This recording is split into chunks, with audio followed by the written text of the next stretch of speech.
Hi guys, I am here doing my first video that I promised you I would do about covering your cakes with fondant, and you're going to have to give me a little bit of a break here because I don't really have the right tripod to hold my phone, so I am using like a satin ice bucket and a boba tea straw and some fondant. Crazy. Okay, so I have got some orange fondant here. This is Chef Master Sunset Orange. This is satin ice. I've been using satin ice for a long time, and I have some tricks that might help some of you, especially down here in Houston, with our crazy weather, for using this brand of fondant. Alright, so we're going to be covering a tall 8-inch cake. So it's not the standard 4 to 5 inches, it's a little bit taller, about 5.5 to 6 inches tall.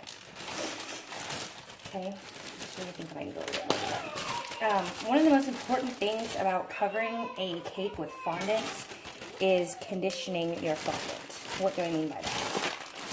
Shortening and cornstarch, especially down in our climate.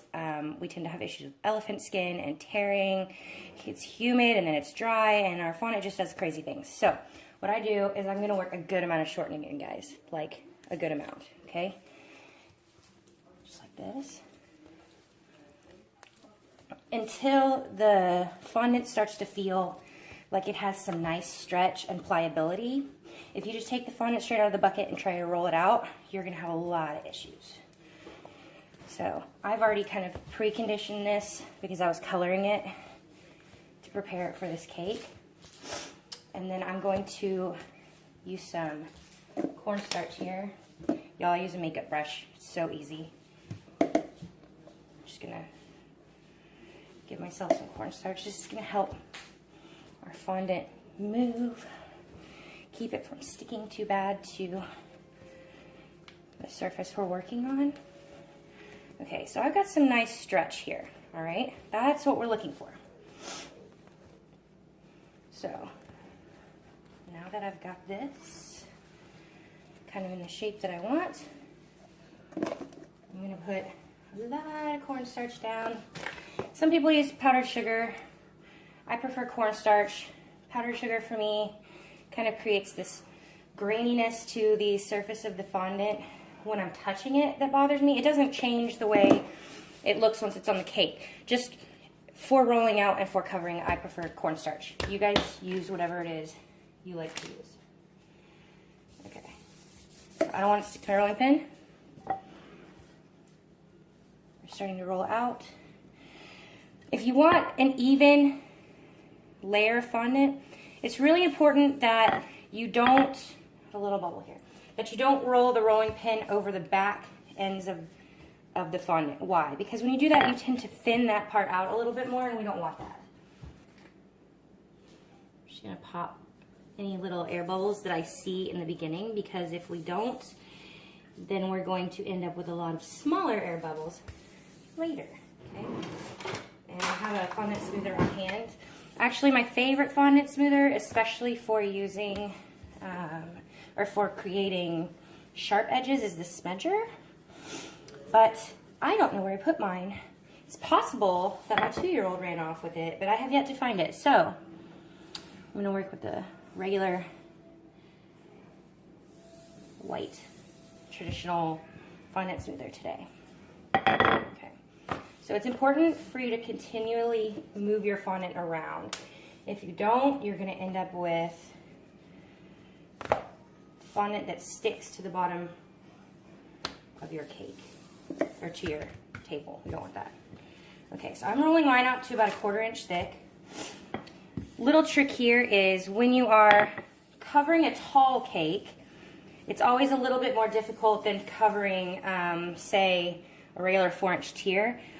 So I like to leave my fondant a little bit thicker for that, so that I can sort of stretch the fondant down without having to worry about it tearing. I've got a lot of air bubbles today, guys. I don't know what I did. It's okay. It's going to be fine. I'm just working this out. Your hands are definitely your most important tools. Use them, feel where your issues are, and work them out ahead of time, okay? Don't worry about these little holes. You think they're like, oh no, those holes aren't gonna go away. They will, trust me, they will. See, look, disappearing already. Even when I created this little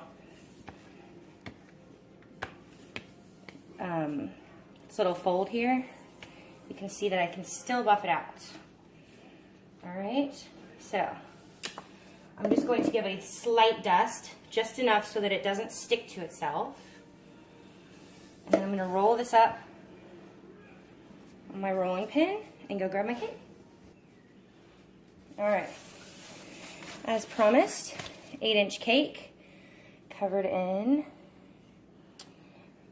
this is a Swiss meringue buttercream. It's my favorite. I do offer American as well to my customers, but I really like the Swiss. You can cover this in fondant with no issues, guys. We're just working with a cold cake. Okay, so I'm gonna set this to where the fondant is just like slightly touching the board. I have wax paper underneath, and that's to help me move the cake easily. And then I'm gonna immediately work any air bubbles off the top and secure my corners. If you do not secure your corners quickly, you end up with elephant skin, okay? If you have a small imperfection, a small fold, seam, you may be able to cover that with the decoration on your cake.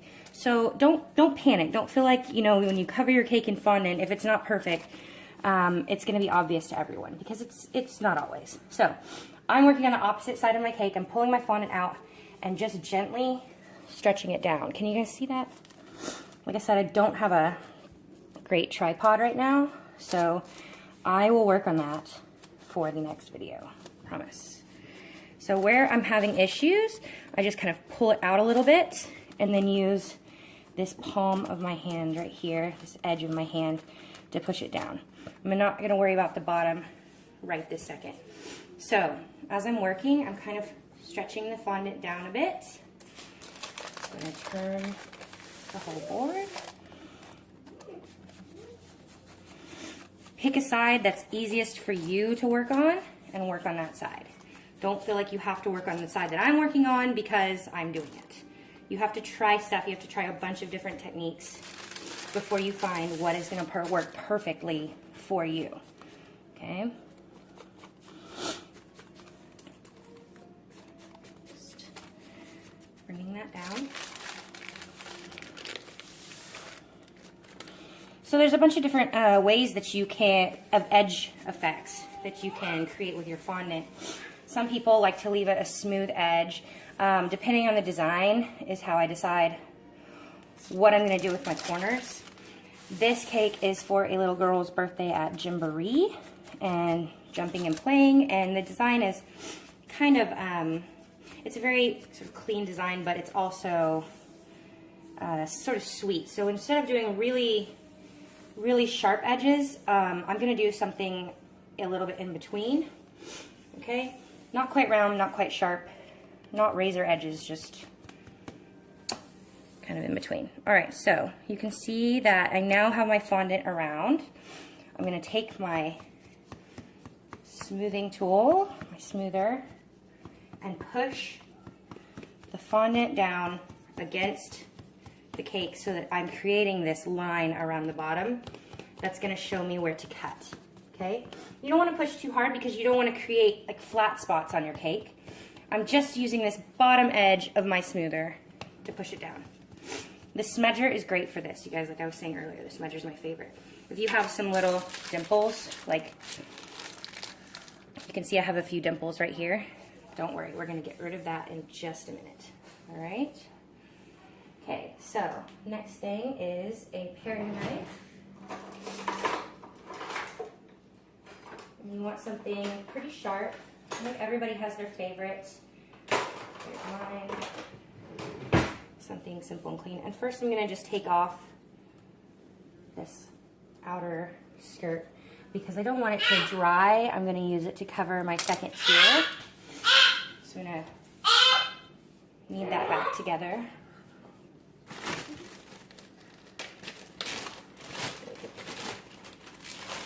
Alright, so now that I have this, I'm coming back around just to make sure it's really pushed down as far as it can be into the edges. You can also push your fondant here and it will create an even stronger line for you around the bottom.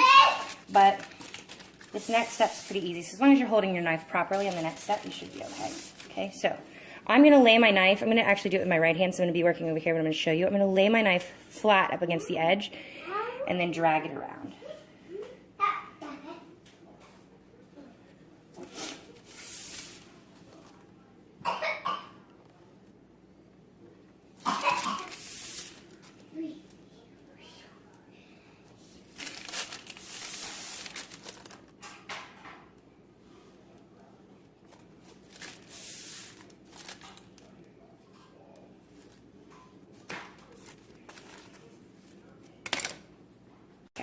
So now, I'm actually applying some pressure here. That's why you want to do this with a cold cake.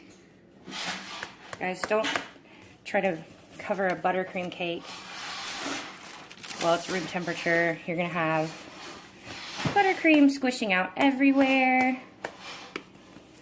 Okay, so I'm just working around.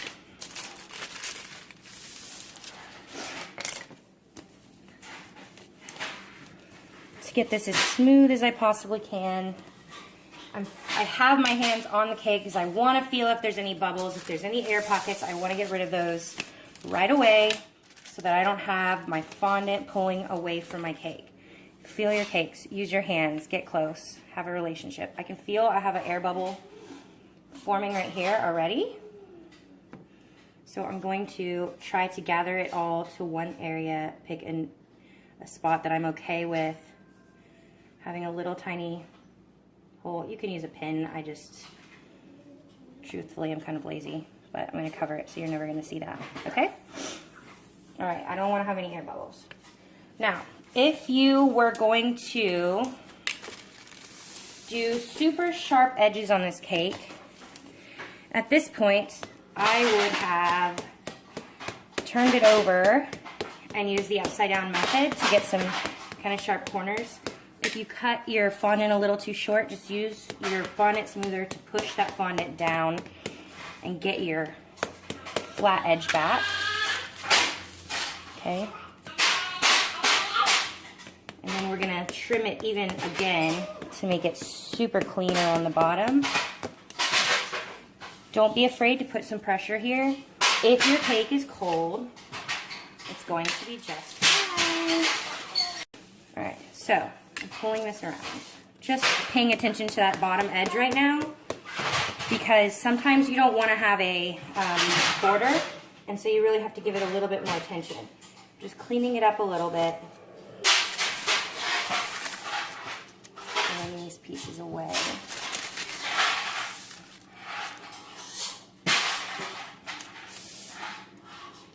Pull them away when you're done with them because otherwise they find a way back onto the cake and then they leave little spots. We don't want those. Okay, so you see I'm just cleaning up that little rough area around the base.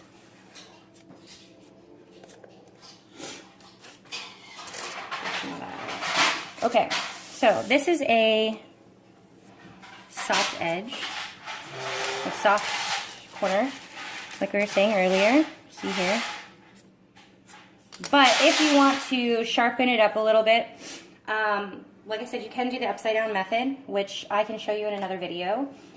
Or if you just want to clean it up a little bit, we also have this is our corner creator. See this here? I'll give you guys a link to where you can pick one of these up. And you're going to put it flat against the cake, and you're just going to very gently entice your fondant to fill those corners, that little corner there. And it will give you something really clean. See how it's already starting to kind of encourage my corners to be a little more cornerly, if that's a word. concentrate especially on this area where it seemed a little bit more rounded than the other areas. Slope, I would say.